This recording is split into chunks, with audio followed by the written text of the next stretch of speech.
Assalomu alaykum, hurmatli kuzatuvchilar. Mana bugun dizaynerimizni ajoyib ishlarini amalga oshirib berdik. Bu koridorga qo'yilgan birinchi oynamiz. Yana spalni xonamizda bor. Xudo xolasa aniq qora ramka bilan chiroyli qildik. Dizaynerimiz chizib bergan. Juda ham ajoyib ko'rinishda. Eng qizig'i vanna xonadagi neobычный oyna bo'ldi. Bu yerdan ham qarasa bo'ladi, hech qanaqa diodlar ko'rinmaydi.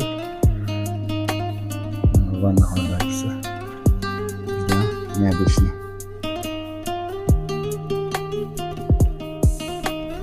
Ajoyib interyerda amalga oshirilgan ekan. Oynalar juda mos tushgan xonaga. Bu yog'i yog'idan turibdi. Именно kerakli joyda podsetkasi bor. Odamning yuzi tushadigan joyda. Juda ham ajoyib o'rin. Mehnatimizga baho berib qo'ying. Agar kimda shunaqa xizmatlar kerak bo'ladigan bo'lsa, bemalol murojaat qilishingiz mumkin.